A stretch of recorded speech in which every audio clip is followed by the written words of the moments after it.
अस्सलाम वालेकुम नाज़रीन, जॉब फेसबुक पेज से मैं हूँ आपका मेज़बान आदिल वकार। इस वक्त मेरे साथ ILF की मुकम्मल टीम मेरे साथ मौजूद है, जो कि आज अली अमीन गंडापुर के कागजात नामजदगी के जो है इन्होंने आज कराए हैं PK 111, 12 और 13 पर NA 44 पे। इस वक्त मेरे साथ मौजूद इनसे गुफ्तगू करते हैं, इस हवाले से तफसीलात क्या है अली अमीन गंडापुर और फैसल अमीन और उनके ब्रदरान के हवाले से थोड़ी सी अपडेट देंगे।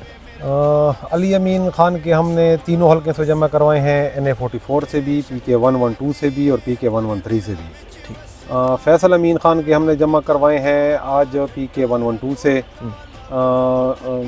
बड़े जो उनके वालिद साहब हैं मेजर अमीनुल्लाह से, रिटायर अमीनुल्लाह साहब, उनके NA 44 से जमा करवाए हैं और उनके घर वाली जो हैं भाभी जो हमारी हैं उनकी हमने PK 113 से जमा करवा दिए। ठीक हो गया, ये कवरिंग के लिए है। ये कवरिंग कैंडिडेट है, इंशाल्लाह ज़रूर इंशाल्लाह इलेक्शन तो अली अमीन ख़ान ही लड़ेंगे तीनों हल्कों से। तो ये वाज़ेह तौर पे हो गया है कि अली अमीन गंडापुर इलेक्शन में मैदान में उतर रहे हैं। जी हाँ बिल्कुल आ गए हैं मैदान में, मैदान खाली कैसे छोड़ कर दीजिए। ठीक है, तो आपका सियासी हरीफ जो है इस वक्त मौलाना फजल रहमान साहब, वो तो मैदान छोड़ के कहीं दूसरे पशीन की तरफ ही रवा दवा है और मैदान छोड़ चुके हैं, तो क्या कहेंगे उनका सियासी हरीफों के लिए? देखें, वो भी हमारे बड़े बुजुर्ग हैं, बड़े हैं, हमें बड़ों की इज़्ज़त करना सिखाई है, उनकी यकीनन हम भी इज़्ज़त करते हैं। ठीक, मशीन से सुना है कि NA 44 से भी कागज शायद जमा करवा ही रहे हैं वो। अच्छा। यहाँ से भी हैं और वहाँ से भी हैं, दो जगहों से, शायद वहाँ से भी देखते हैं। बाकी तो वोटर्स हैं, जिस तरह वो उनका इंतखाब होगा वही चलेगा इंशाल्लाह। ठीक हो गया। अच्छा, ये बता दें कि PTI से जो बल्ले का निशान है वो इस वक्त कहते हैं बला नहीं, जो है ना बला बन चुकी है, तो उस पर क्या कहेंगे?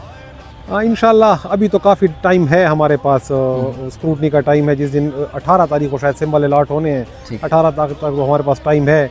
इंशाल्लाह कोर्ट से कोई बेहतर रिलीफ हमें मिल जाएगा। अच्छा, पूरी उम्मीद है। ये बता दें अली अमीन गंडापुर क्या जलसे भी कर पाएंगे या सिर्फ रुपोश होकर घर में ही तमाम मामला चलाएंगे, तो वो थोड़ा सा क्या बता दें। देखें, हालात बेहतर हुए, फ्री मूवमेंट हमें मिली, लेवल प्लेइंग फील्ड हमें मिल गई, तो इंशाल्लाह ज़रूर जलसे भी करेंगे, जुलूस भी करेंगे, रैलियाँ भी निकालेंगे, आवाम को बीचों बीच बैठे रहेंगे।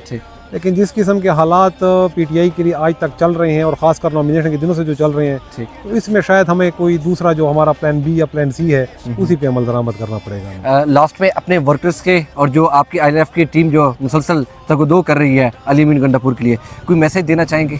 भाई मैसेज तो हमारा खान वाला है कि आपने डरना नहीं है और हिम्मत नहीं हारनी है। ठीक, तो घबराना नहीं है आपने भी? घबराना बिल्कुल नहीं। चले ठीक है, ये है मेरे साथ ILF की मुकम्मल टीम जो कि मुसलसल अली अमीन गंडापुर जो कि फैमिली के साथ साथ उनके तमाम जो कागजात नामजदगी से लेकर अब तक ये शाम का वक्त हो चुका है और ये अभी तक मौजूद है। कागजात नामजदगी इन्होंने जमा करा दिए गए हैं और कवरिंग के लिए भी उनके वालिद साहब, उनके जो मिसेज हैं अली अमीन गंडापुर साहब के, वो भी उनकी भी कवरिंग लेटर, वो जो कागजात नामजदगी है वो भी जमा करा दिए गए हैं। तो इस वक्त जो है पूरी उम्मीद यही है कि इंशाल्लाह अली अमीन गंडापुर जो है इनके मुताबिक मैदान में उतरेंगे और डट के मुकाबला करेंगे। अपने सियासी जितने भी वर्कर्स हैं उनको भी कहा गया है कि अब हौसला जो है अपने बुलंद रखें, इंशाल्लाह मैदान में आएंगे और जो 8 फरवरी का जो इंतखाब का दिन होगा वो जीत का बल्ले का निशान बल्ले पे होगा या किसी और पे? ये इंशाल्लाह 9 फरवरी का सूरज जो होगा ना वो बल्ले का PTI की विक्ट्री का दिन, विक्ट्री का होगा।